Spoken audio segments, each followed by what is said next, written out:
All right, well, thank you for coming. And I was asked to come and talk about low-impact development and green infrastructure. And so this is should be something near and dear to all of your hearts since you've been actively involved in low-impact development and green infrastructure.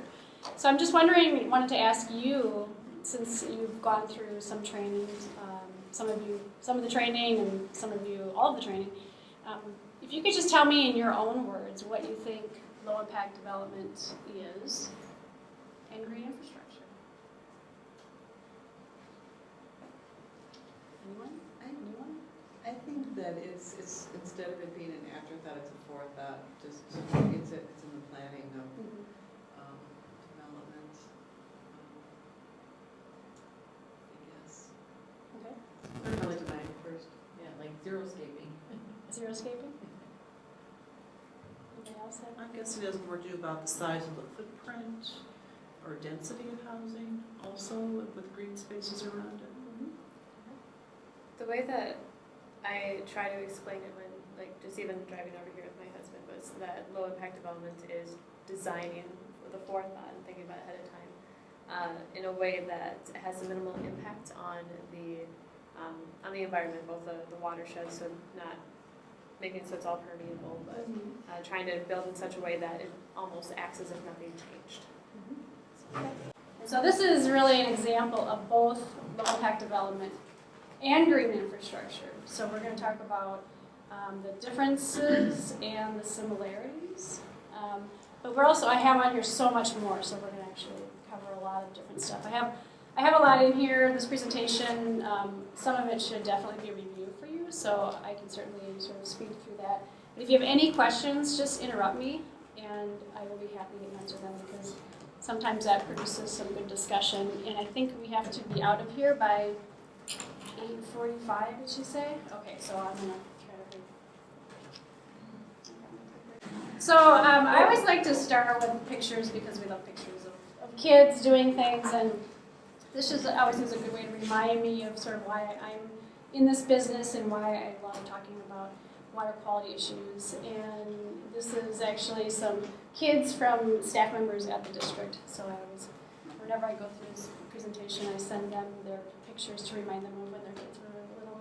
But obviously this represents reasons why we, as Minnesotans especially, enjoy our water resources, and why we want to and should be protecting them to make sure that they're usable, not only for wildlife, but also for humans, for recreation and fishing and such. So I always like to throw this in there. So tonight we're just going to talk about what I call the why, the what, and the how. So really the why is the impacts of stormwater runoff, and this is where I was saying this should be reviewed for you. The what is really talking about regulation, some of the drivers behind a lot of the stormwater management practices that we have now today. I'll talk a little bit about the Clean Water Act and MS4s, and also TMDLs, so we'll explain what those are. And then really get into the how. And I like to kind of think of this as a progression, or actually a historical progression of how we've managed water on the landscape, from really sort of what we would call now old school practices all the way up to today, and really focusing on low-impact development and green infrastructure. And I'm going to talk a little bit about the benefits and then also maintenance, just because to me maintenance is such key in everything that you're doing when you're planning the capstone projects and other projects that you're working on. So I just want to spend a little time on maintenance at the end to talk about why it's so important. Does anybody have any questions so far? So we'll talk first about the why, talk about stormwater runoff. You've probably seen this perhaps. This is a list of the impaired lakes and rivers we have in Minnesota. It's called the 303D list, and it's about 3,600 impairments. And if you had I don't have an image, but if you look at the image of the state or a map of the state, you would see a lot of these are in the urban areas in Minneapolis and St. Paul. And so this is just really sort of a breakdown of the types of impairments we see. And impairments really get at what we call the beneficial use of water bodies of a lake or a pond.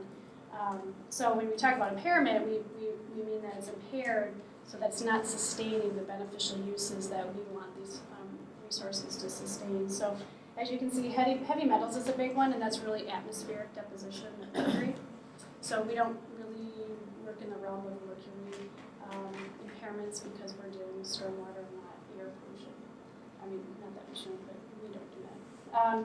Excess nutrients is the next one. That's phosphorus, and so I'm sure you're all familiar with the excess phosphorus that is really causing a lot of the water quality problems that we see. And then we have sediment, also you may hear it referred to as TSS, total suspended solids, and then also bacteria. That's oftentimes associated with areas where you have a lot of pets, a lot of geese, or in farm fields when you have pasture land with livestock and such. And then biologic, as well as other. In biologic, for instance, Minnehaha Creek is impaired for what we call biotic community because it doesn't sustain the life that it should sustain. And so you don't often see that with lakes. It's often more associated with streams, especially when they're not running continuously. So Minnehaha Creek dries up, as you probably know, so that it can't sustain the fisheries that it should sustain. So this is Minnehaha Creek watershed where you're all working in, and this is a map of all the impaired waters that have been assessed and listed on this 303D list that we have. So it's, as you can see, it's pretty much a lot of the district. I should point out that the Lake Minnetonka itself is not all considered impaired. There are bays that are considered impaired.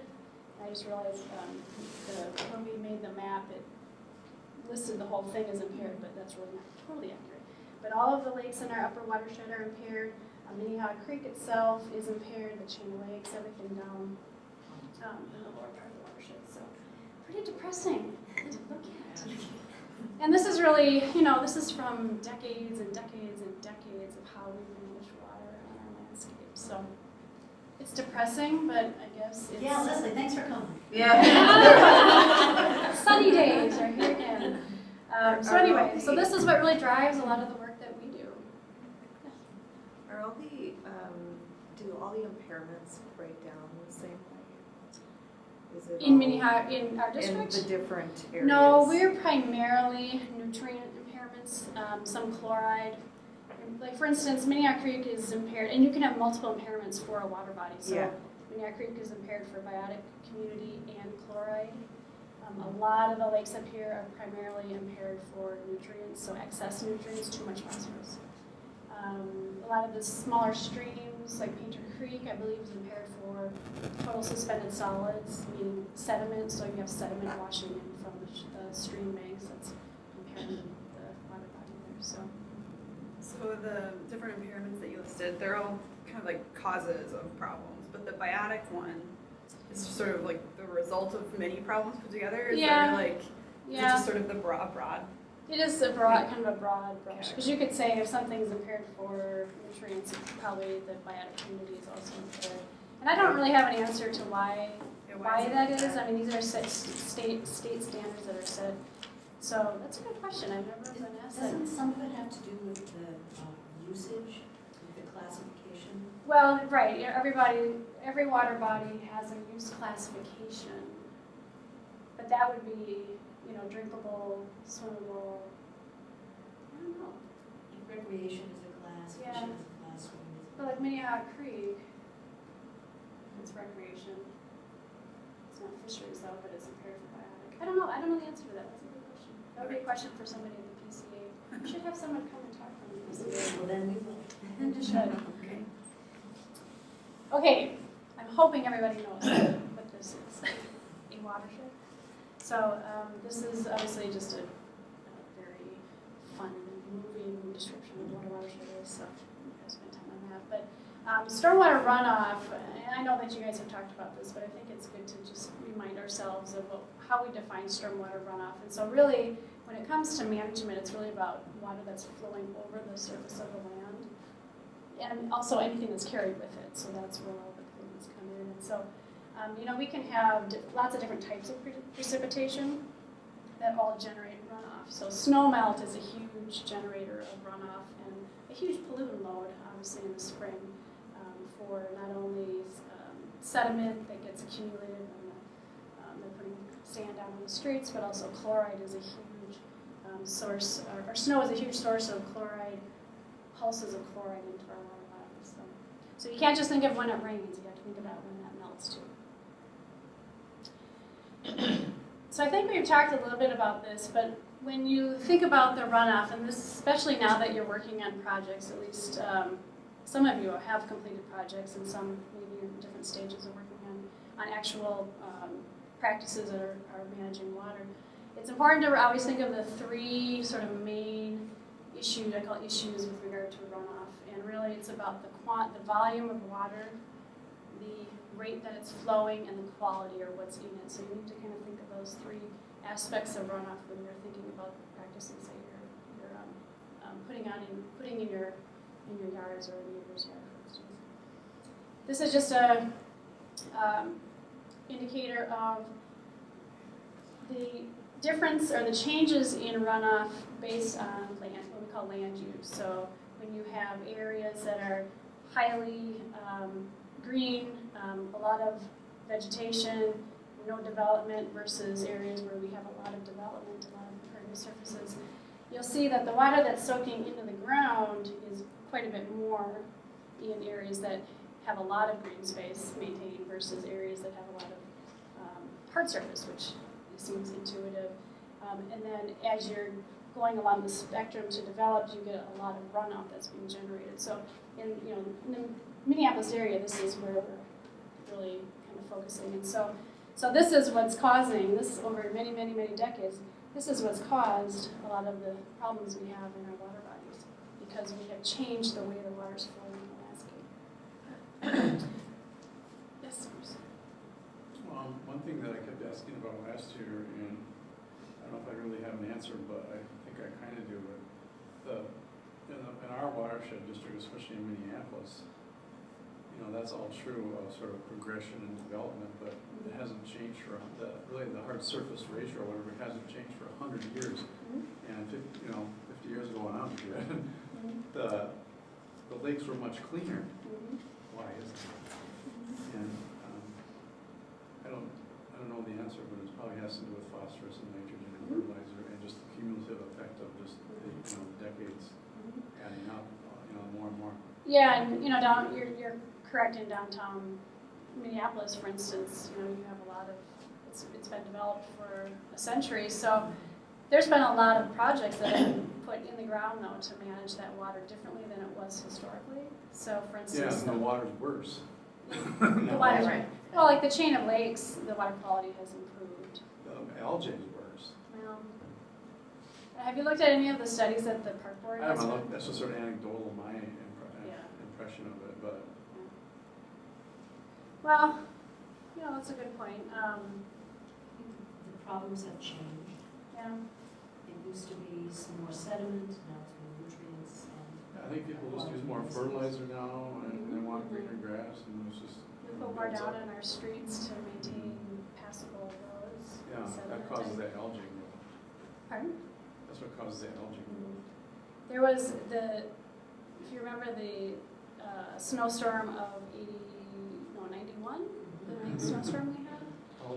Halloween. And that was a year where the city did not get to the street sweeping. Right. And so there was a huge, statistically significant change in phosphorus loading in the lakes from that. So, you could think about, that's been happening, obviously, many, many decades, but we also have been doing things like street sweeping. And so I think just the landscape may not have changed so much, but like Peggy was saying, how we're using the landscape and also what we're putting down on the landscape has changed. So this is just a really bad picture. This is something we're always trying to avoid. Those rocks aren't going to catch the water. Rocks aren't going to catch the water. We have no vegetation. We have steep slopes. We have lots of things that are not conducive to healthy water. So I just threw that in just to show you. There's everything wrong. Everything is wrong. And I've seen places like this. This is just kind of another picture of development and how it's changed the landscape. I'm not going to spend time there. This is something I just want to talk about a little bit on rainfall. So when you think of all the stormwater that's being generated and you're thinking about the practices that you're involved in, you need to think about the rainfall and how the rain's coming. And this is a chart showing the what we call the event frequency. So when you are sizing projects that you're putting in, like rain gardens, you need to think about how much rain you can capture. So you may be familiar with, you know, if we can capture how many X number of gallons or a 1-inch rainfall. And in development practices, we often talk about this, what we call a 10-year event. So this is, in Minneapolis, it's about 4.2 inches in 24 hours. And so a lot of the sites that get developed are designed to meet this goal. And that's our district requirements are that you have to capture volume-wise a 1-inch rainfall event, but you have to treat a 10-year event, meaning you can't increase the rate of flow from your site, and you certainly can't increase the pollutant load from your site. So I just wanted to point this out, though, too, because this is actually some recent work that we've been involved in looking at the change in how our rain is coming, the more intense storms that we're having. And so this is a predicted scenario, a couple of scenarios for our rainfall and these intense storms that we're having. And you can see a 10-year event in the mid-21st century is expected to be around 6.5 inches. And under pessimistic conditions, and this is based on climate modeling projections, it's up to 10 inches. And that's, I mean, from a design perspective, that's a huge, huge, huge change.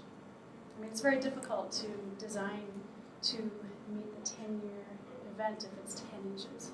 And if you remember in '87 when we had the storm of the century in Minneapolis, and that basically shut down Minneapolis. And imagine, I mean, that is more likely to occur much more frequently now. So I just wanted to throw this in to, you know, be even more scared of the future. Talking to Mark Seelig.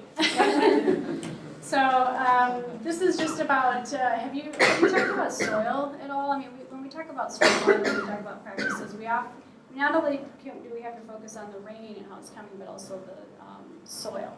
So I don't know if you've talked about soil, but it's always important to know what kind of soil you have. And there's these, you can find descriptions of the hydrologic soil groups. So in Minneapolis, you have a lot of A soils are really sandy soils. They have high infiltration, and when you get down to D, you get very, very little infiltration. So it's always important to know that. So you may hear about, oh, what kind of hydric soil do you have, or hydrologic soil? We got soil A soils, we got B soils, we got B/C soil. So you may hear some of that in your work that you're doing.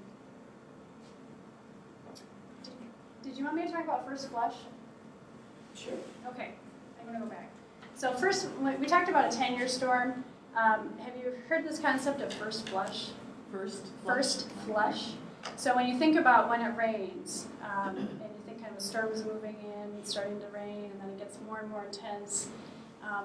As it's raining, the pollutants, if you think of all the sediment and stuff on the, think of the road surface, as it starts raining, that starts getting washed off, and then it keeps raining, and then there's less and less of it to get washed off. So what we say is that first half inch of rain carries like 90% of the pollutants. So whether it's raining 1 inch or whether it's raining 10 inches, still that first half inch is what we call the first flush, because that's the first, the wave that's getting the most pollutants being washed off. Does that make sense? So that, from a water quality perspective, not a quantity, but a quality, that capturing that first flush is huge, which is why rain gardens, for instance, can be so successful, because they can capture that first flush. And a rain garden isn't going to do much when you have 10 inches of rain coming down, but when you're talking about water quality, and most of the storms that we have are those small storms still, they may have a big impact. So. Did you say 50%, Leslie? Up to like 90% in that first 90%? half inch, yeah. That's sort of the standard. Okay. We'll pass this. Well, I show this to kids. This is a change in what we call the hydrograph for runoff. If you think of over time and when it rains, you get this flow, or storm starts moving in and it'll start kind of flowing off, and then the storm gets more intense and all of a sudden the water's flowing faster and then it kind of peters out. If you look over in natural conditions, you have a lot soaking in and not as much running off, so your hydrograph, the peak is going to be a lot less than if you have hard surfaces where nothing can soak in and it all has to run off. So you may see hydrographs in part of your sort of design work that you're doing. I have a little rabbit. So your water, you have more volume, you have higher rate, and then obviously the pollutants get carried out more too. So that's why we remember when I talk about quality, quantity, and rate. That's another way of seeing that. So just to talk a little bit about infiltration, and these are sort of all concepts that are just important to know when we talk about the infrastructure and impact development. But this is just an example of a natural area with a lot of native plants and very good for soaking in water, which is what we're trying to replicate with a lot of the work we do. You'll see the root zones from turf grass versus other native plants that have deep roots. These roots are very good at allowing water to soak in the ground. They are constantly producing new roots, and old roots die back, so they create channels that the water can flow into. And then in a natural environment, that water flows down and eventually makes it to a downstream lake or stream. This is just kind of talking about impervious surfaces, and again, it's really about the fact that when we do something like this, we're changing the way that water's flowing, and that's having a big impact. So it can't soak into the ground, obviously, and it runs out faster and there's more water. So just a little bit about runoff and what's in it, this quality aspect. It's not chocolate chip cookies. I had used this once, and they said, that looks like chocolate chip cookies are going. You're right, it How does. can that be bad? So we talk about non-point source pollution. Is everybody familiar with that term generally? Non-point source pollutants, which is different than point source. So point source would be a industrial pipe discharging waste. A wastewater treatment plant is a point discharge, meaning it's a single place where you have a lot of potential pollutants being discharged. But we talk about non-point source pollution. So these are really pollutants that are diffuse on our landscape. And so obviously that's what I have there. So this is just an example of a street and a gutter and a storm drain and all of the children chocolate chip cookies that run down there. The pollutants we talk about most are phosphorus and somewhat nitrogen. These are just pictures. This is actually a project that was up in, I think, Ontario, where they were actually dosing an area with phosphorus to prove that phosphorus does support algae growth. So you can see the difference in the high phosphorus and low phosphorus environment. Sediment, and again, when you have high rates of flow and you have large volumes, you're destined to get more sediment that's eroding off of the landscape. Would you go back one more time? Okay, 1 pound of phosphorus supports. 500 pounds of algae. That's kind of And once the phosphorus is in a lake, it's in the lake. And You can't get it out. Very difficult and very expensive. If you had plants that could take up the phosphorus and you kept harvesting those plants and taking them out, maybe eventually over many decades you might have an effect, but it is very difficult. I remember being struck by that, and then at one point I thought, am I still saying that correctly? Yeah. And this is, you've seen this picture of the confluence between the Mississippi and the Minnesota. And the Minnesota has very high TSS loads, so total suspended solid loads. So you can see the difference in the water that's coming in. And this is all too often occurrence on construction sites. So chemicals, obviously oil, gas, pesticides that are getting used. Other ones would be like brake dust, tire dust, things that you don't necessarily see, but they are chemical pollutants and they do get washed off the roads when it rains. Other pollutants, garbage is clearly one, pathogens, the bacteria, and then thermal stress, and this is really about water that's getting warmed up. If you think about when it rains and the parking lot is so hot you can't even walk on it with bare feet. that is warming up the water, and that can stress the biologic communities when it flows downhill. And this is especially important with trout streams. We don't have any right in the immediate Minneapolis area, but there are trout streams around Vermilion, Browns Creek, and some other ones kind of in the outer parts of the metro, and then especially up north, there's cold water systems that are very susceptible to thermal stress. So, this is a map of what we call CSOs. You've heard of this term, combined sewer overflows. And so, it's not a very clear map, but CSOs, combined sewer overflows, are when you have a storm sewer and a sanitary sewer system that are not completely separated. So when you have really high, and this is really more with old infrastructure, and you can see a lot in the New England area. So when it rains, and Rust Belt cities. pardon? Rust Belt cities. Rust Belt cities. So when you have high rain events, that water, the sanitary sewer can overflow with the storm sewer, and you get these discharges of actual raw sewage. And if you'll notice, we do have a few in Minneapolis. So there are a small number, less than 10, of these discharges when we have large rain events. And that is significantly better than it used to be. So the city of Minneapolis has done a lot of work to reduce these sewer overflows just through the construction work that they've done in replacing infrastructure.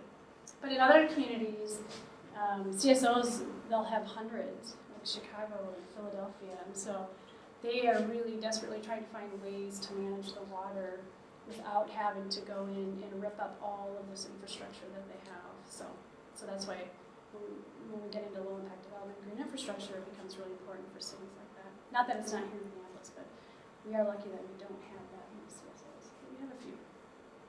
As a matter of fact, I heard stories about, I was touring the Lock and Dam #1 on the Mississippi, and I was hearing stories about when all of the sewage would go into the river, and it would just be just a flow of raw sewage. And, well, I don't know back then. But it was here, so we've made significant improvements that way. I put this in here because it has some nice information. Just to talk, just sort of get in your mind about, because this will come up later, the size of the pollutants that we're talking about. And so, and you just have to really remember this, the gross solids, like garbage, and sand and silt. When we talk about TSS, total suspended solids, we're over here in this spectrum of kind of large pollutants. And then silt and clays, obviously, those are part of that soil structure. But then you get over here into the soluble, the very, very, very fine and soluble pollutants. So this will come up later, but I just wanted to point this out. Yeah. So this is kind of organic, floating. This is soluble, dissolved pollutants. So there's a lot of pollutants that you can't even see in stormwater that we're trying to manage through different practices that we use. Okay, now I'm going to talk a little bit about regulations. I'll talk about it. This is another one where the PCA would be really good to have in and talk about. Shane has it. Does he? Okay, so you probably have heard some of this. So just very briefly, the 1972 Clean Water Act, that's really what drives cities and watersheds to manage the water the way that we do and to clean up our water. So I talked about point source discharges, and that was the initial focus of the Clean Water Act, was to eliminate and manage those point source discharges. These are large industrial discharges. But then they started to look at sort of the smaller impacts and this non-point source, or not the point, but the non-point. And so in 1987, what we call the NPDES permit, which is the National Pollutant Discharge Elimination System permit, came out. And this has really affected construction, also industrial and municipal. So municipal being cities, industrial being industrial practices, and then construction. So remember that photo I showed you? Construction site management is a huge part of the NPDES permit. So when we talk about water and managing water, we talk about construction phase management, so that's sort of short-term while a site's being developed. And then we talk about post-construction management, and that's your long-term system that's put in place to manage that water. So this is the NPDES permit. Now we call it the MS4 permit. I'll explain that in a minute. But it really had a couple of phases. This isn't really that interesting, but it started out just covering large cities, Minneapolis, St. Paul. We call those phase 1 cities. Then phase 2 are the medium to small cities, and it's based on population, and now it's based on density. And I don't know the whole history of it, but initially it was those point source discharges and outfalls I talked about, and now it's getting into more of these non-point source and construction. And cities called MS4s, municipal separate storm sewer systems. We call them MS4, so you'll often hear, oh, this MS4, that MS4, meaning the cities that have storm sewers in them.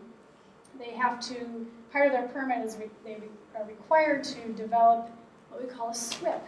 Gosh, we have so many. A stormwater pollution prevention plan. And so all municipalities, or MS4 as we call them, have to have these SWIPs now.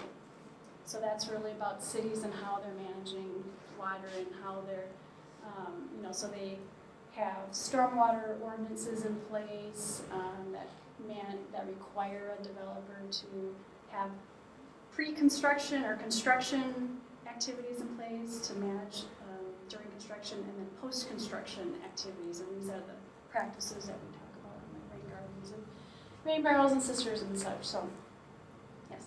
So is it the Army Corps that's the permitting authority for these?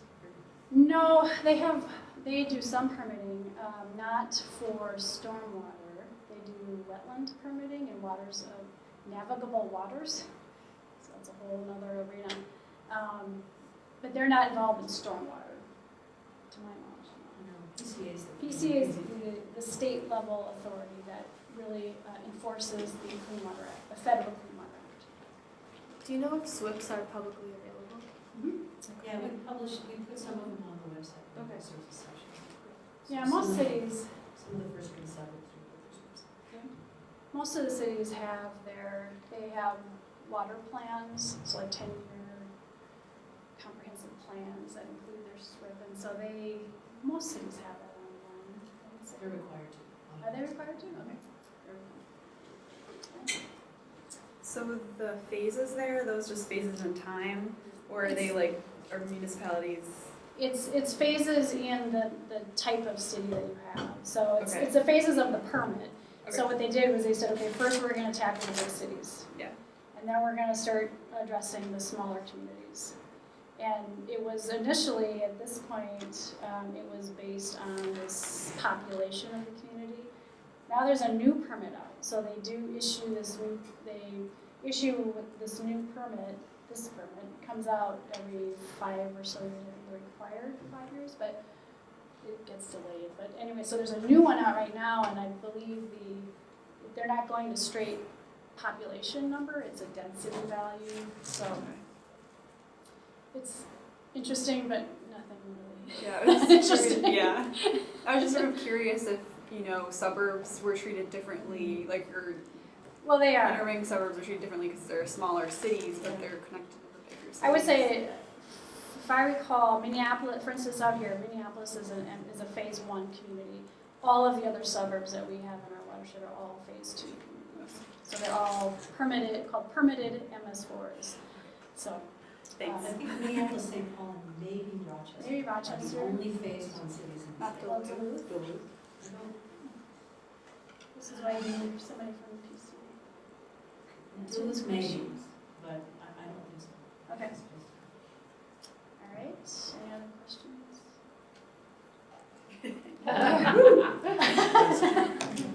More shocking news. Why why things go slowly. Yes. So, I had put this together once for a talk, and it was just overwhelming to me. How many agencies have some involvement in water governance in Minnesota?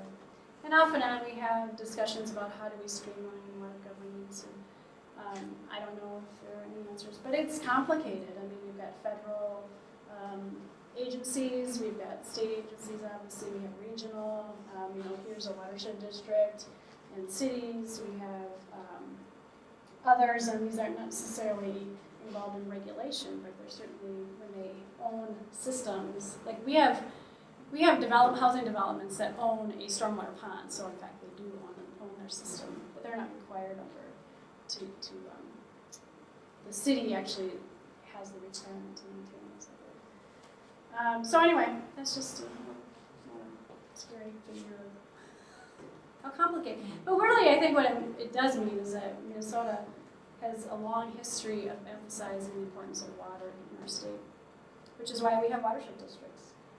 The 1957 Watershed District Act is really the legislative act that allowed for watershed districts to be formed based on citizen petition to address water issues on a hydrologic boundary versus a political boundary. So one of the few states that have that. The NGO thing there, I was thinking about Jen, your job, like the Mississippi River. How many nonprofits are there associated with? There's got to be a dozen, or at least a half a Way dozen. more. I mean, you I have no communicate with each idea. other? Yeah, well, we talk to each other, but metro-wide, but I don't know if we, Yeah, There's a lot. It's crazy, there's- So who are you with? Great River Green Union. Yeah, we work with FMR, Friends of Mississippi. So I just, I don't even know all of the involvement of all of these agencies. It means a lot. So I want to talk a little bit about TMDLs, another acronym. And I don't know if you've talked about this at all in your classes. So this is another driver for reducing or managing runoff and reducing pollutants. So just I'll go through this quickly, but it really stands for a total maximum daily load. Another way to think about it is a clean water goal for a specific water body. So I won't spend much time on this, and there's really a whole process to that the PCA and the local agencies. So for instance, in our watershed, we're the local agency. We'll work with the PCA to complete TMDLs for the water bodies in our district, and we have some that are in the process, actually quite a few that are in the process right now, but it's really about assessing where you're at, identifying a goal, and then also identifying an implementation plan that can be implemented often through various agencies, whether it be the city, the watershed, or partnerships to meet that goal. I can just maybe answer my question. So my question was, if again, you're creating this, is it for an entire watershed, or can like a Lake Homeowners Association or a chain of lakes also go through this process? Well, the state is required to go through this process, so it's really a state requirement. Okay. But they work with local agencies to complete it. All right. So for instance, we are doing what we call our Upper Lakes TMDL right now, and that's 23 lakes and bays within the upper part of the Minnehaha Creek watershed. And so the PCA is actually charged with doing it, but they rely heavily on us to use our technical data. We work with them closely on the implementation part, and I was just going to put this up here. So they decide the projects they want to pick? Well, it's really a partnership decision. So they'll make recommendations. They'll come to us. We'll work with them, and say we don't think this is feasible, or this is feasible over here, and then the cities are involved too. So, but it's the state that's required to do it, and that's under the Clean Water Act, which is a federal legislation. So this is just an example of a TMDL. This is for Wasserman Lake in Minnehaha Creek watershed, which is way on the upper watershed, part of our watershed. So this is actually south of Lake Minnetonka, but it drains into Lake Minnetonka. But just an example, here's, we talk about loading it, and this is impaired for nutrients, so it's phosphorus is the primary concern. So if you look at, based on all the modeling and the assessment work they've done, they have an existing, they call it a load of 753 pounds of phosphorus per year that's coming into this particular lake. The target is 283, meaning they have to reduce that by 470 or 62% reduction in loading. And 88% of it has to come from internal. Yep, And internal. what's already in the mud at the bottom of the lake. Has to come out has to come. physically or? Well, or- there's different ways, and so, for instance, you may have heard of lime treatments on lakes. This is a management technique that actually binds up the phosphorus so it's not available for algae. So that's one of the main ways. I mean, the DNR doesn't let you come in and just dredge an entire lake to remove that phosphorus, so it's about sequestering that phosphorus or locking it up so that it can't be used by the algae and the vegetation. So that's one of those Like common cancer ways. treatment. So that's part of the Yeah, process yeah. to encapsulate Yeah. the cells to keep them. What happens if they don't need that? Good question. It's hoped that you can. And oftentimes at a huge expense. So as Peggy mentioned, this particular lake has a high internal load that's built up over hundreds of years potentially, or at least for decades. But there's also percentages coming in from elsewhere in the watershed. So these are the ones that are obviously the easiest to address by doing projects around the lake, but that internal loading is still a really big issue. Well, this is just an implementation plan. So you can see these are potential projects that came out of this TMDL, and so they've been ranked, the costs are estimated, the partners who's involved. So this is a type of plan that would come out and say, okay, now watershed districts and the cities, you need to work together to reduce the loading. So, and this is where, from a district perspective or for a city perspective, we have the capability to do some of these large-scale projects. But it comes down to people like you who have to really have the capacity to deal on this very small scale, which are just these small scale projects and the small scale sites, which are almost just as important. Okay, now we're going to get to stormwater management. Eventually, we'll get to lid. So this is about. I just want to talk about kind of the how. So we talked about sort of the why and what's driving all of the regulations that drive what we do. But this is now about the how, and so I'm going to talk briefly about sort of traditional treatment practices that we still have and see all over.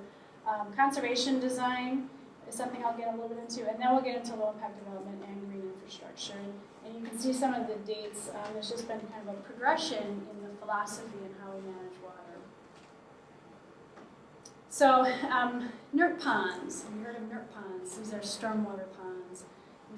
NERP stands for National Urban, National Urban, oh my gosh, I've forgotten. Runoff Program. National Urban Runoff Program. So when the Clean Water Act came out and they were trying to figure out, okay, how are we going to deal with these non-point sources of pollution and how are we going to manage water, the NERP pond standard became the sort of the gold standard of how to treat water. And so the stormwater ponds that you see all over in our communities are what we call these NERP ponds, and they're built to a certain standard. That's why it's called runoff program standard, so that I'll show you one here in a minute. But that was the end of pipe treatment. That's what we used to do. So when a site was developed, you put in your pipes. Your planning was to build everything as much as you could. Your building, make sure all your amenities are in place, and then get that water off as fast as possible. And so it was put into pipes and it was sent downstream to a NERP pond. And so these NERP ponds were designed to manage that sort of volume that's coming off, as well as the rate, but they don't do a good job at water quality treatment. We'll talk about that in a minute. Now, then we sort of evolved into understanding the impact of development on the landscape and taking away a lot of the green space and vegetation we have. So this conservation design, smart design philosophy started to become more prevalent in the 80s. And then we started getting into what we call low impact development. We'll describe that more in a minute, but it's really, again, another change in philosophy in managing water. And now we talk about green infrastructure. So that's sort of the evolution of design. So end of pipe treatment, you've all seen this. It goes into a storm drain, goes into a pond. This is a picture of the infrastructure that underlies Minneapolis. So as you can see, there's a whole lot of pipes managing that water. And all these catch basins, everywhere you see catch basins, it's going to a pipe and it's going somewhere. So and oftentimes it's to these stormwater ponds, and NERC ponds are constructed ponds, but also what was often done was a naturally occurring wetland was used or converted to a stormwater pond. So you'll see NERC ponds that were constructed, and you'll see ones that were actually historically wetland areas. This is just a schematic, so they all had sort of certain design criteria, and again, they're really good at retaining a volume, and they're also good at preventing huge rates of flow coming off the site, but it's still downstream. And they're also good at allowing water to settle in these ponds and all of the sediment that's coming out to actually settle out. So the idea was that if that sediment is settling out, that's your treatment, you've got the volume, you're not allowing huge volumes to flow off so your rate doesn't increase. So that's what we did. Anybody have questions? I was just at a presentation today in Prairie, and they have, did you hear what she said? It was like 1,400 stormwater ponds in the city of Eden Prairie. And that was just of a certain size, right? A quarter-acre size, yeah. So a lot of cities had really relied on stormwater ponds, but they have serious limitations when it comes to water quality treatment.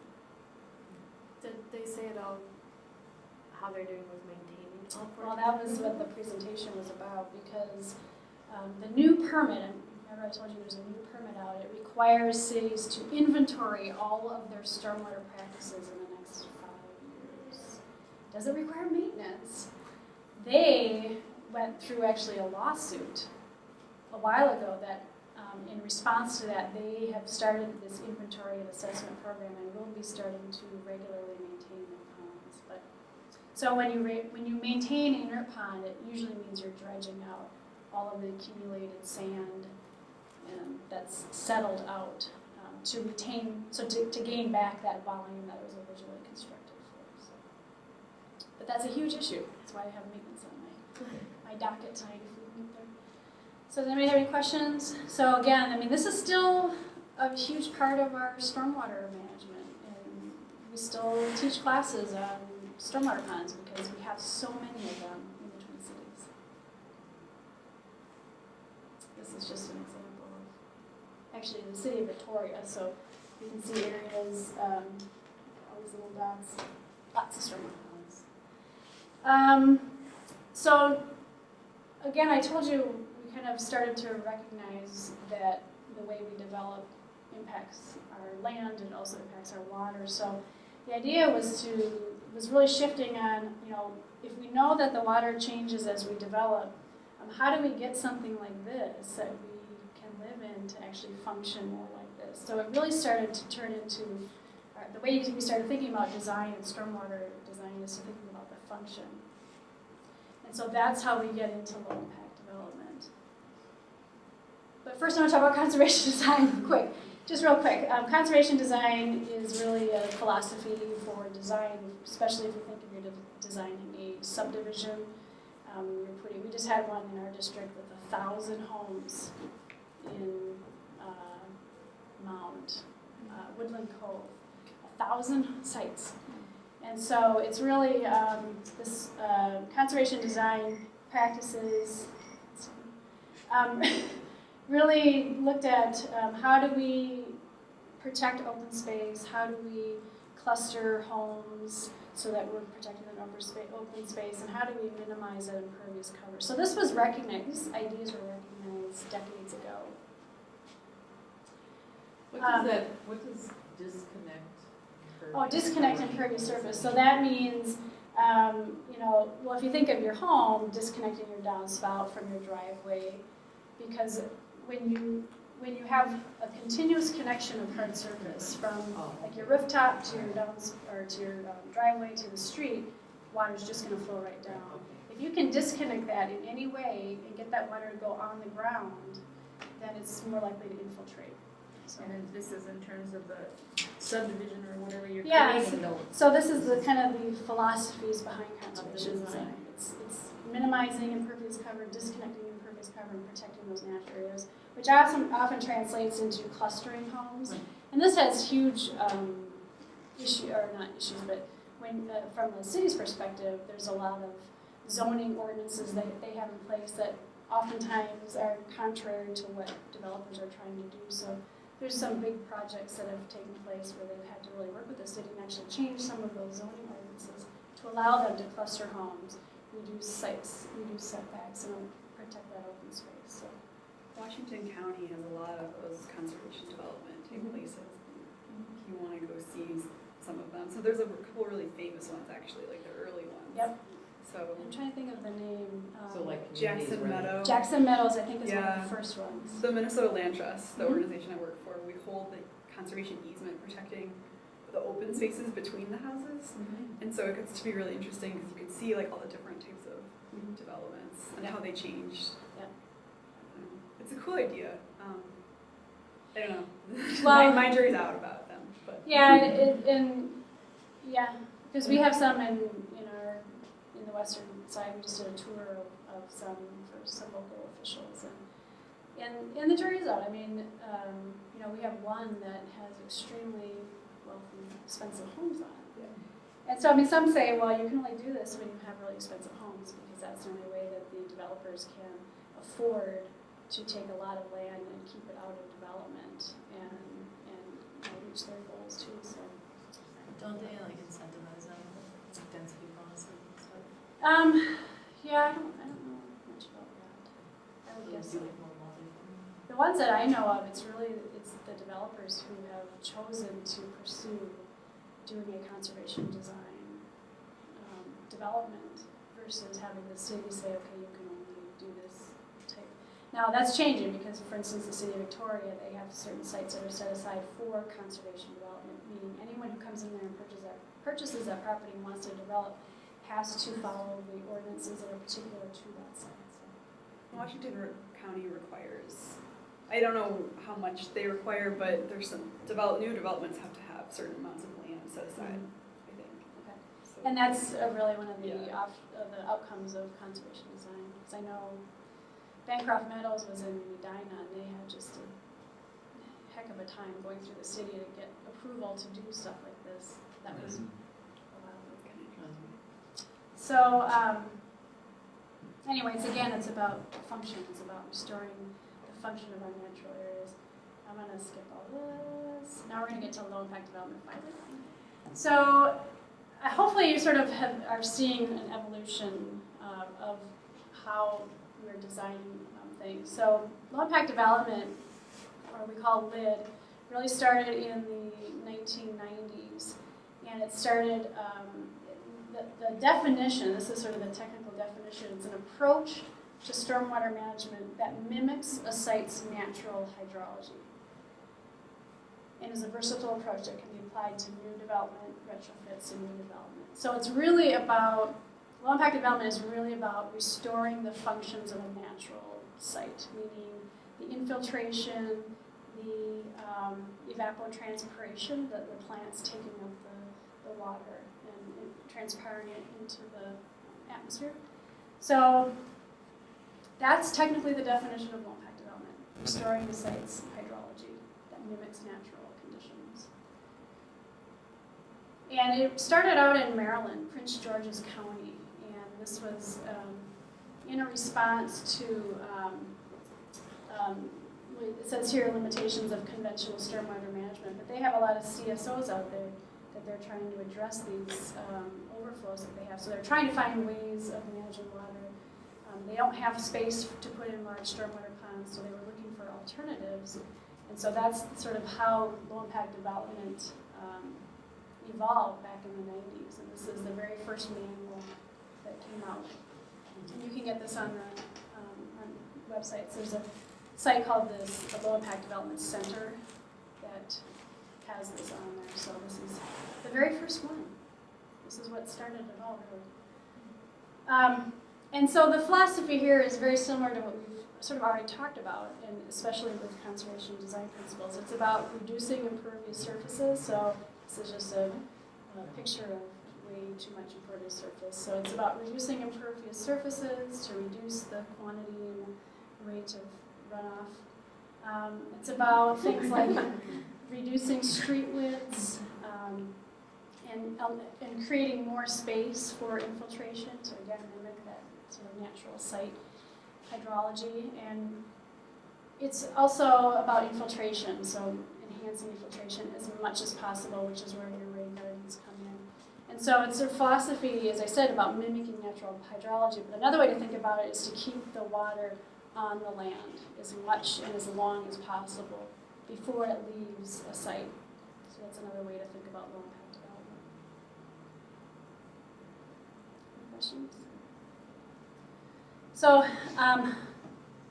we saw this earlier, the kind of the layout of the different types of pollutants that are in water or in stormwater. So another part of low impact development, sort of evolution of thinking about keeping water on land, is this idea of a treatment train. Has anybody heard that? So oftentimes, when you are, especially if you think of a large site development, it's not always feasible that you would have just one rain garden here. You would have to have multiple practices managing that water across that whole site, ideally. And ideally, they're all working together in what we call this treatment train approach. So again, it's a way of managing that volume and the quality of the water. So this is a slide actually I got from Andy Erickson out of the St. Anthony Falls lab, which is at the university, and I thought it was really neat because it really explains this idea of the treatment train approach to design. So if you look at, this is the removal of pollutants is on this axis, and here's the size. So if you think about sweeping, street sweeping, which is a really important practice that communities can do, and it's really good at picking up these gross solids, and, the sand and the debris and the leaves and garbage and stuff. And so it's really good at that, but what it's not good at is all of that fine material that you can't get when they do practices like that. So then ponding, we talked about ponding, these NERP ponds. And again, they're good at settling out the sort of the large, coarse pollutants. When sand gets washed in, it settles out, but they don't do a good job at all at taking out these finer pollutants and also the dissolved pollutants, which are just as much of an impact on our water.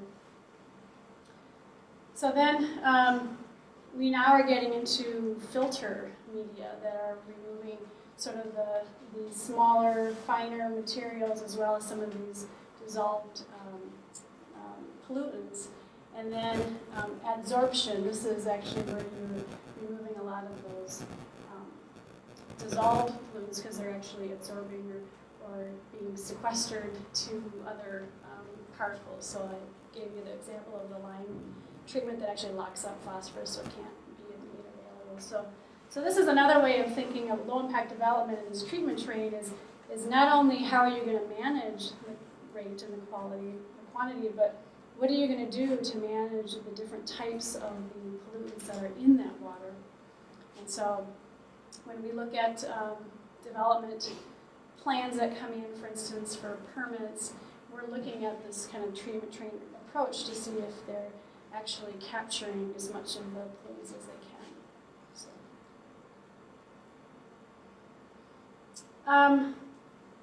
I think I just put this in here because I talked about, I'm going to show this, I talked about NERP ponds, and they don't do a very good job, but when I talked about the filtration and how we're developing filter media now that actually can remove those soluble pollutants. So now cities are starting to retrofit ponds. They're starting to go into existing ponds and put in filter strips that will actually take out that soluble phosphorus load. And what that is it's sand and it's iron filings. So iron binds to phosphorus and it locks it up so that it's not available. So these are some new practices that are coming out. In fact, this is called the Minnesota filter, which was developed here at the university. So they've named it and it's being used quite a lot. In fact, rain gardens, a lot of rain gardens that are being constructed, the soil medium is, they're adding iron filings to that soil medium to lock up that dissolved phosphorus component. And this sounds sort of like, oh, no. This was a huge innovation. It's huge. This was an enormous innovation. And they were finding results like it was taking out 70% of the phosphorus. I mean, just mixing iron filings into the sand. It's a revolution in stormwater management, just And now iron filings are expensive. So Yeah. now they're looking at alternative methods of filters. And one is spent lime. So this is water quality or water treatment plants. For instance, in Prairie, they treat all of their water for hardness. So it's like water softeners, big giant water softeners. And they use lime, and so the lime cake that they get after they treat their water is just a byproduct that they sell off. I think they pay to have it shipped to be used in farm fields.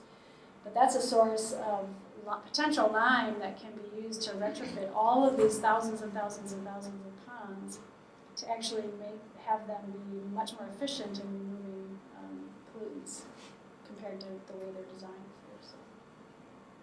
So you may not think this is part of low impact development, but this really is, because it's about, obviously you're not in a development situation here, you're post-development, but it's about finding ways to manage the water and the pollutants in keeping them in situ or in the site versus continuing on downstream to a lake or a pond or a wetland. So I'm going to talk a little bit about this again. So one thing, when low impact development was becoming popular, especially out on the East Coast, they were starting to use it on the West Coast. There was a lot of lack of data to show that these little practices actually did anything. And so this is a project in Burnsville that looked at an entire neighborhood. And so this is something that you should kind of key into in the work that you're doing. They looked at retrofitting or putting in rain gardens along a whole block of a neighborhood in Burnsville. And so this is just an example of this block. And each of these green spots are rain gardens. And there are there's a swale that drains out here to the street, and then all of this water drains down the street into a storm sewer that goes directly to Crystal Lake, which is in Burnsville. And so the idea was, okay, we're talking about these low-impact development practices, we're talking about managing water on the site, so can we collect data that shows that they are effective at doing that? So this site was monitored for 2 years before these rain gardens were put in. And actually, this site was monitored, and then the adjacent site was monitored as a control to see if there was a change in the runoff here. And so this is just a streetscape, and it's in the fall, so it's not completely green, but if you can see, this is a rain garden here, this is a rain garden here, this is one, that's one. So as you move up, they're all along this road, and they all have curb cuts. And so as the water is coming down the street, it's going to fill this up, and then once this is filled, it's going to keep going, and then it's going to fill this up. And it'll keep on going all the way down. So this is that treatment train approach. It's not using different types of practices, but it is a train in that these are all working in sequence. So this is just showing the runoff. This is one of those hydrographs we talked about earlier. The green line, when it rains, this is showing the runoff from the control neighborhood, which was just to the north of the site. And the red line is showing the runoff from this site before rain gardens were put in. So if you look afterwards, you can see a dramatic reduction in the runoff from just this one neighborhood. We were capturing about 90% of all the runoff just by putting in these rain gardens. So that's a huge reduction. And this was really the first time, especially in the Midwest, where we had actual data to show that these low-impact development practices work. And especially that they can work in a residential setting, which was a retrofit setting, where you're going in post-development and actually using these. So That one was pretty famous, and everybody talks about it, but then there was that thing they did in Powderhorn. Right. Was that one studied as much like this, and was it successful? Well, I can tell you, one thing with this project is that the area that was being monitored, the what we call the sub-watershed or the tributary area where all the water was coming off, it was about, I think it was 5 acres of land, and the control was about the same. The Powderhorn project was, I think, 250 acres. So when you imagine going in and putting in, I think they did 120 rain gardens, and these were not rain gardens that were actually collecting water from the street, they were just collecting from the downspout. Oh, yeah. Percentage-wise, the volume captured was almost negligible Yeah. compared to the entire 250 Well, acres. yeah, you gotta get it off the street. And so I think the design of that study could have been changed to show a little more value in what they actually did. But so That's part of what prompted them to start looking at alleys though. yes, exactly. Yes, and you were involved in that. Well, not in Powderhorn, but. No, I know, but No, in your Yeah, alley. yeah, we're Yes. working on the corridor from the creek to the Lake Commons. And Catherine Winston is working with the city of Edina on their street reconstruction plan for 2015 to Do curb cuts? do curb cuts, but also to get people to put in rain gardens in association with the street reconstruction. And those, well, in the new, going forward, those would be curb cut rain gardens. So there's a big, Right. when you have curb cut rain gardens, you can have a significant impact on the volume of water, simply because you have more access to water. The alleyway project that I know you're working on with Metro Blooms is involved in that too. They did some modeling, and 60% of the runoff from each of the sites is being generated in the back. That's why that alley is very critical to capture that larger volume of water that's being generated from the homes and that alleyway. It's in St. Paul, and there's a neighborhood south of Highland where they just redid the streets, and they invited people to do curb cuts if they wanted. So if they wanted to put in a rain garden, they put in curb cuts. Unfortunately, I don't think they did a lot of education, so they could have had a lot more impact in terms of curb cuts going into those. Because my friend who lives there, she didn't really understand what they were doing. And I came in and I said, this looks like a curb cut. Are they gonna put a rain garden in here? Yeah. She said, well, I think that's, and they're older, and there are a lot of old elderly people who live on that block and in that neighborhood. So I think it's unfortunate they didn't do more public education about it. We need some stewards on it. Yeah, They right. do, and I heard too that they haven't done a lot of education on the maintenance part too, because there are some other neighborhoods that have, that's a whole program that St. Paul now has. It's called the RSVP, the Residential something Revitalization Program. Well, Yeah. we need that for our rain gardens here too. Yeah. The ones that have been put in. Yeah. That's Maintenance. awesome. So anyway, so this project was really powerful in that it really showed that these small practices that are distributed actually can have a big impact. So that this is really in the metro area where when low impact development really kind of took off. And this was back in early 2000s. So now you pretty much see these types of practices everywhere as a way of managing water. We still have projects that come where the golden stormwater ponds, traditional pond, and they can do that. If they're meeting all of the goals, they can do that. From a watershed perspective or a regulatory perspective, we have goals that developers have to meet, but we don't tell them how they have to do it so much. So. Leslie, are those two graphs available, or will this be on the website as well?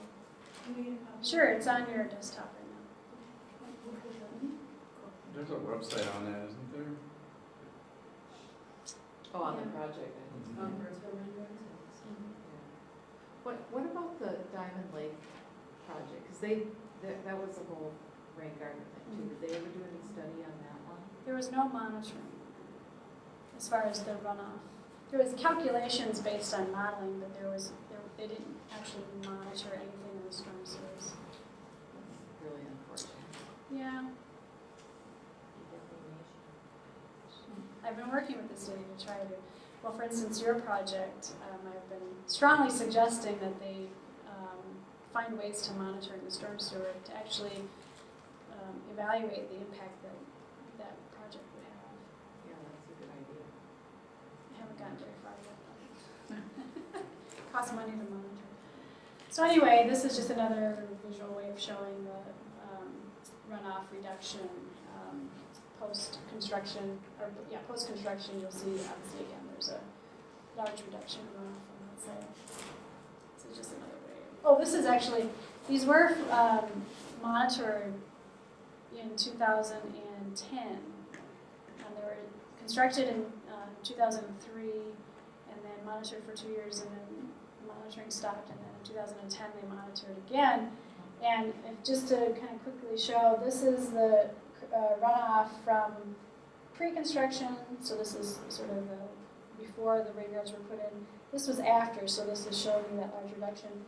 Now they're up to here. They were up to here. There was a only a 50% reduction, 56% reduction in runoff. Can you guess why? Maintenance. A very, very simple solution to this problem, because they were designed to have, you can see turf filter strips. So the turf filter strip, are you leaving? And How are you leaving? I'm going to get a ride. Reach the Okay. end of I'm sorry to bore you. my. My ankle has swelled up so much, the boot is too tough. Oh no. my gosh. I'm sorry, Gabby. Great. Other door, other door. This Use door. your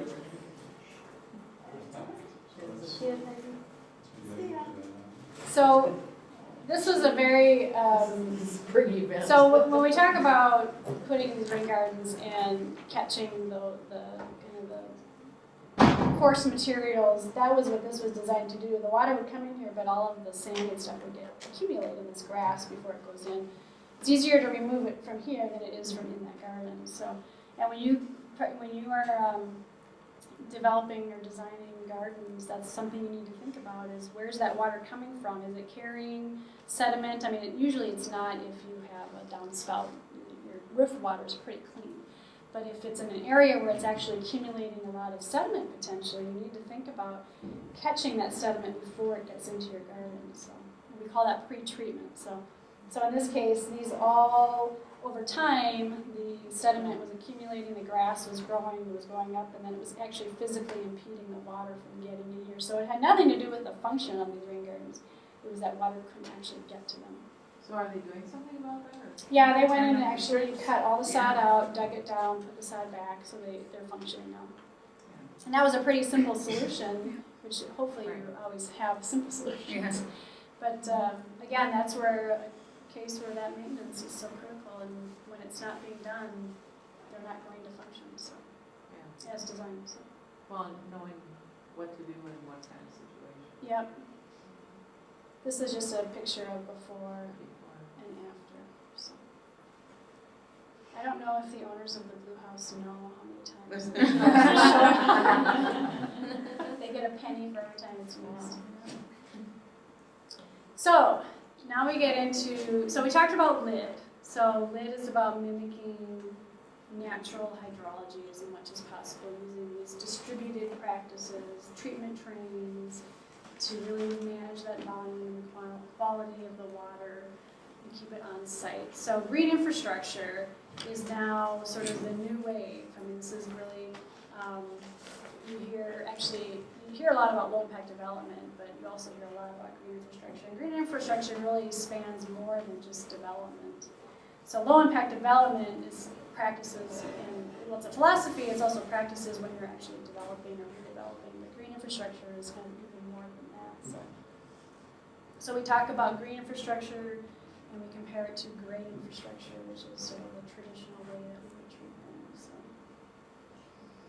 this is the EPA has a website that's an excellent source of information on green infrastructure. And so this is sort of the general description. It's green infrastructure uses vegetation, soils, and natural processes to manage water and create healthier environments. And you have to think of green infrastructure based on scales. So large scale green infrastructure, those are our wetlands, our forest areas, our floodplains. I mean, those are existing. Obviously, if we can maintain those as much as possible, we're maintaining the integrity of those systems.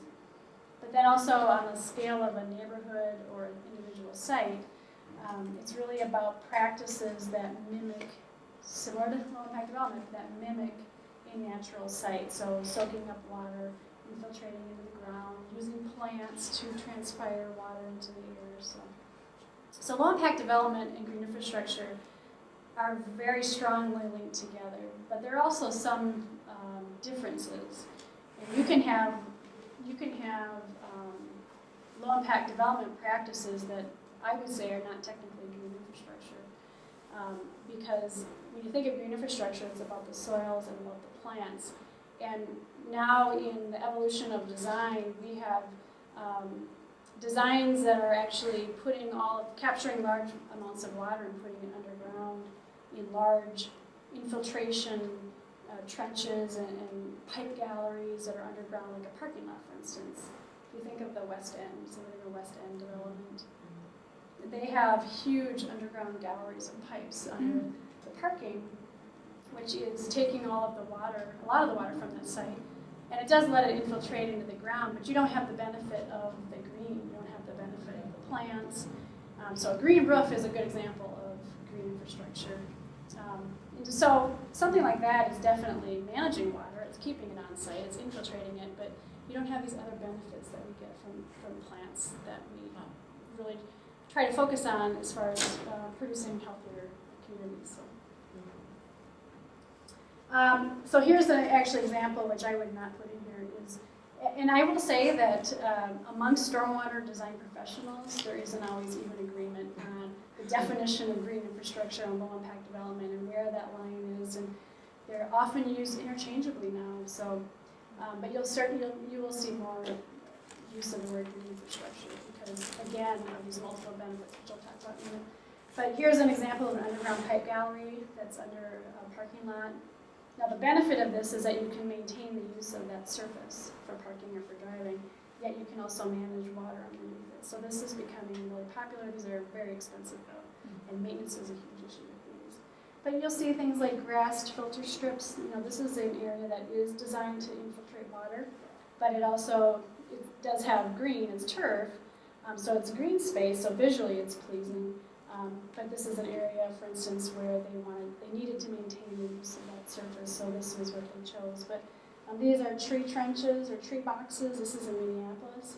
So these are actually trees that are being used to manage water. So water's getting underneath through slot drains that actually feed the roots of those trees. So rain gardens, green roof. This is pervious asphalt.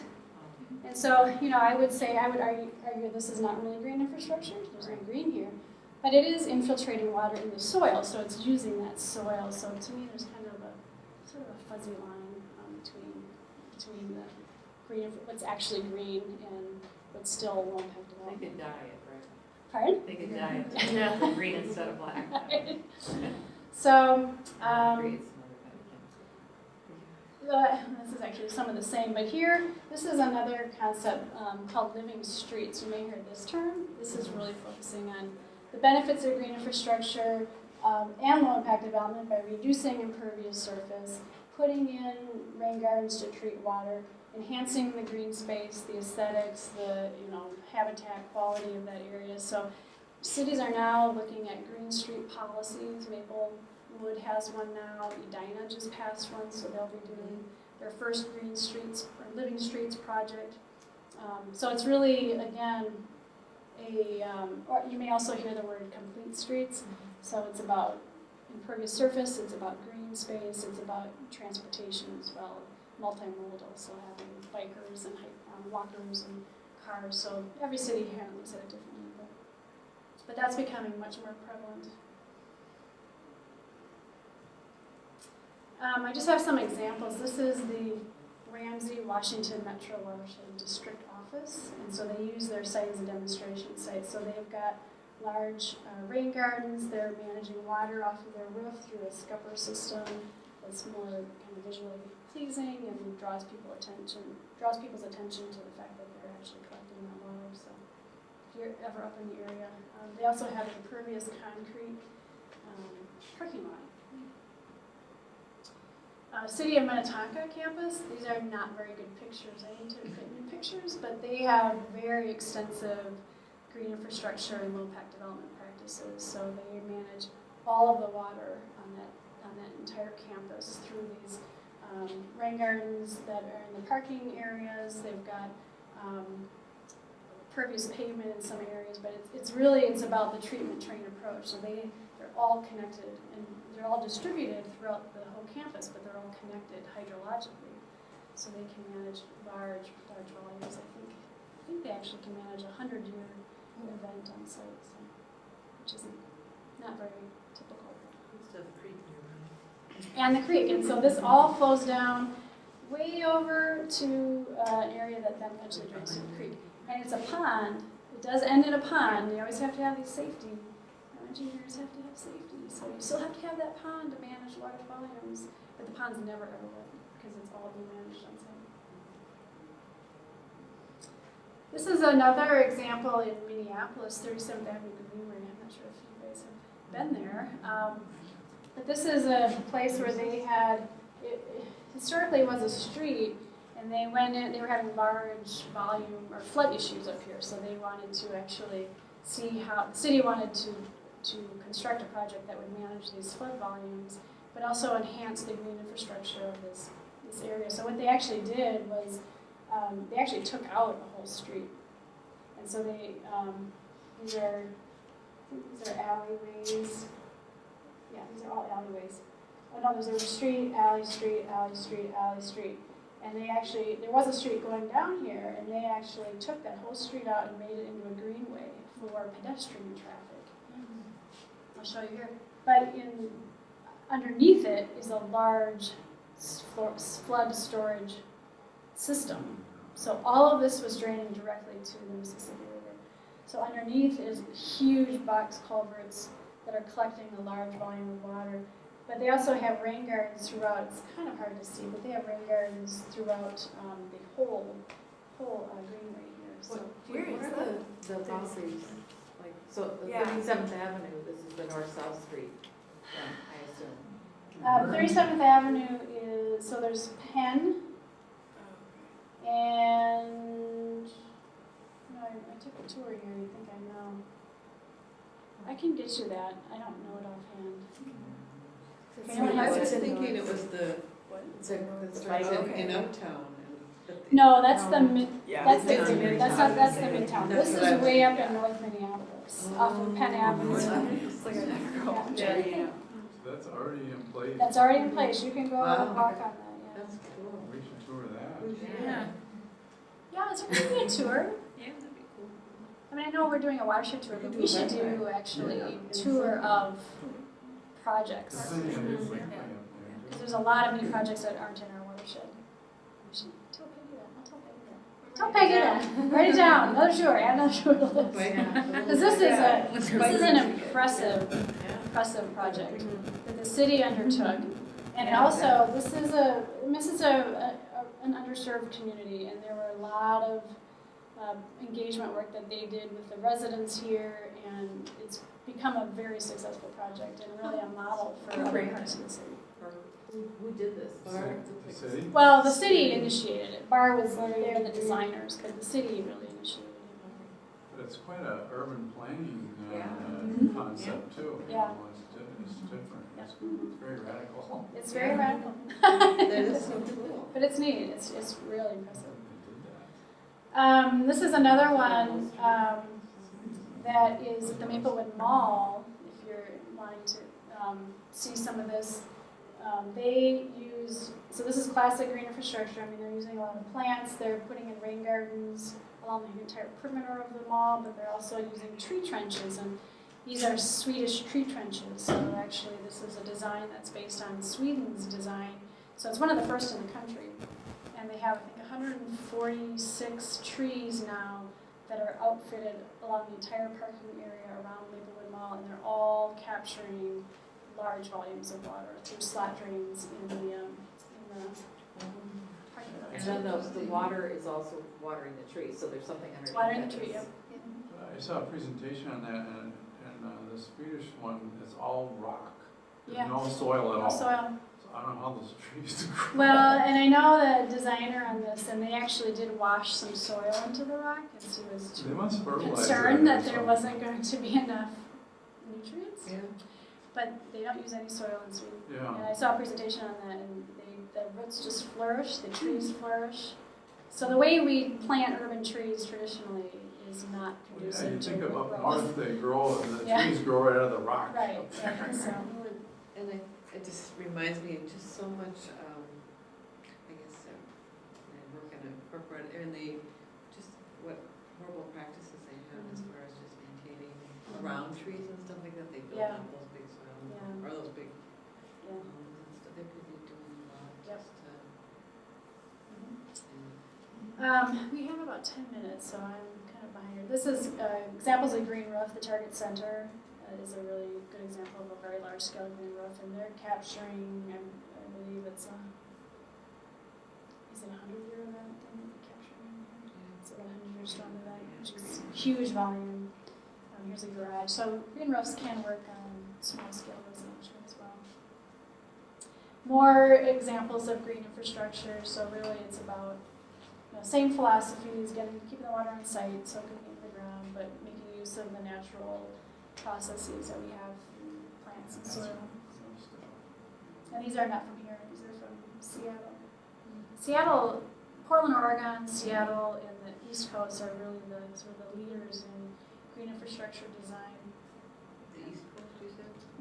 East Coast too. Yeah, these are just more examples of the streets. Green infrastructure along shoreline areas, so you can see a lot of erosion. Turf grass isn't doing very well. Similar there. So we're always promoting green infrastructure in many different types of uses, from development to private property and shoreline areas. So, example. Okay, this is you don't need to read this, but I was talking about the kind of low impact development and green infrastructure and how they're sort of kind of used interchangeably now, and so and this is basically just saying green infrastructure is sort of a flexible term that's sort of taking over. It incorporates a lot of the low impact development philosophy and design, but really focuses on infiltrating and evapotranspirating. So it's really focusing on those plants component. So you can do low impact development and not have any vegetation, but you can't do green infrastructure without vegetation. That's kind of a take home for that. The benefits. So we have the Clean Water Summit this year. Some of you may be familiar with that. It's in September 11th. It's during the day at the Landscape Arboretum. It's going to focus on the cost, or actually we were calling the value of green infrastructure. So it's really about the costs and the benefits. And really it's looking at the benefits beyond environmental, but looking at the economic benefits and the social benefits of green infrastructure. So I'll keep everybody informed of that, and everybody is invited to go listen to that. So I won't go through all of these. Tools and resources. So is anybody familiar with the Minnesota Stormwater Manual? Has anybody heard of that? There's a new wiki version. So if you go to the MPCA website, and there's a wiki version of the Stormwater Manual. It's brand new, and it will continuously be updated now, but that's where you go to really sort of understand stormwater, the impacts of stormwater, as well as all of the different practices that are available and some of the design criteria, and you can find out estimated nutrient reduction amounts for different types of practices. So if you ever want light reading about stormwater, that's a place to go. The Low Impact Development Center is a good site. You can just Google these. And then the EPA website is a good place to get information on green infrastructure. I talked about the valuation of lighting green infrastructure. You don't have to write these down, but these are all types of tools that developers and communities and watershed districts can use to really understand the costs and understand the benefits of these practices. And she can take the website, take this presentation. So I just want to talk very briefly on maintenance. And here's why. Because we have, every one of those red dots is a permitted stormwater practice in our district. And we cannot maintain all these practices. We have a staff of 25. And so, so every time we permit these types of things, and with the cost share program that you're familiar with, there's a maintenance agreement. And so what that agreement says is that we're going to inspect and maintain these practices. And if you remember the Burnsville study, I mean, it was a pretty simple thing that when it wasn't being maintained, it was drastically reducing the function of those practices. So this is sort of another scary picture, because one thing we don't, sort of the elephant in the room still, is that we are promoting so much of these new ways of managing water through all of these distributed practices and treatment trainings, but we're not addressing maintenance. And so if we're relying on these practices to improve water quality, are we going to get there if we're not maintaining these? Need a red dot on Tonkaway because it has a ring there. Oh, really? Right This there. isn't up to date. No, I need a red dot. This is just based, I think it's up to 2011. So we have not updated this map in a while. It's But- almost an irony how you spend so much money doing these Right. things, Right. and then 10 years later, Mhm. none of them work anyways. It's like, wait, throw all that money away. Right, and that's, that's why we have maintenance agreements, because then, it's that sort of piece of paper that hopefully implores the landowners to be maintaining these practices, especially when those practices are on private property, which a lot of them are. Inspector. Stormwater ponds typically were put on private or public property, city outlots, and so in a lot of ways the maintenance part is easier, although those aren't always maintained either. But this whole maintenance, I mean, really it is the elephant in the room, because we have not addressed funding of maintenance. We have not, Or how do you enforce it with the landowner? yeah, and so the new, well, we can go and do maintenance and then charge landowners, but again, we can't get to all this. We have Right. 3 interns that are supposed to be Yeah. inspecting Well, this. yeah, and, we talked about this toward the end of our class a lot, when we looked at some of these places.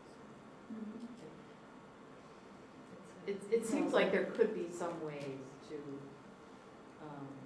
at least be reminding people Yeah. about their responsibility. Like Yeah. having, even through email, Yeah, or we've, mailing, where you have you done A, B, C for your rain garden this year, or whatever it is. and we've tried to address that through education and outreach, and we do send mailings, we developed a form, we have a manual that's supposed to be a visual, with lots of pictures to show them exactly what to do.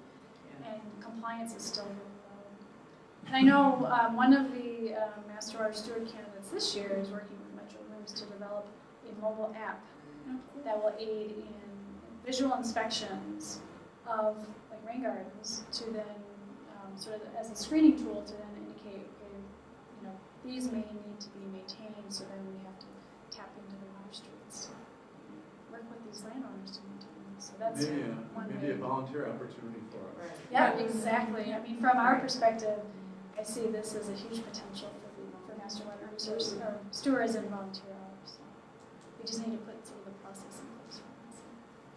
Does anybody have any questions? I think we do need to be out of here in 3 minutes. And I have more. I don't know what I have more, but this is just maintenance. Oh, I just wanted to, do you know the Go Blue project? That's the Diamond This Lake is one. Diamond Lake project, and so they did outreach within the neighborhoods, and they ended up putting in, so this is similar to, I see, to the work that you're doing, it's very similar.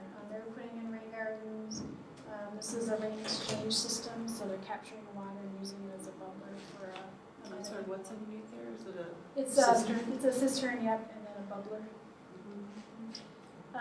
There's some more rain gardens. Pervious pavement. The church, Diamond Lake Lutheran Church, got involved in making some practices.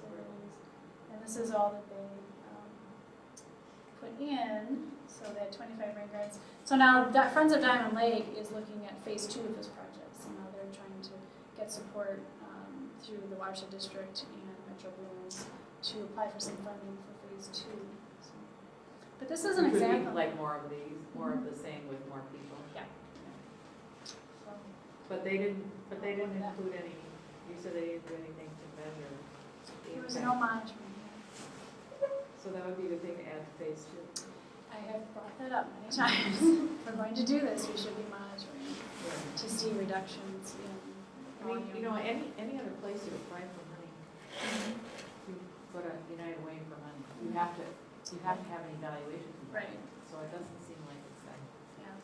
The evaluation here was about modeling, using models to estimate the reduction in volume and the reduction in the nutrient load, but it wasn't based on actual monitoring data. So I do see that as what's lacking in a lot of these projects. So does anybody have any last questions? Hopefully this was interesting. See, it was lit in green infrastructure and so much more.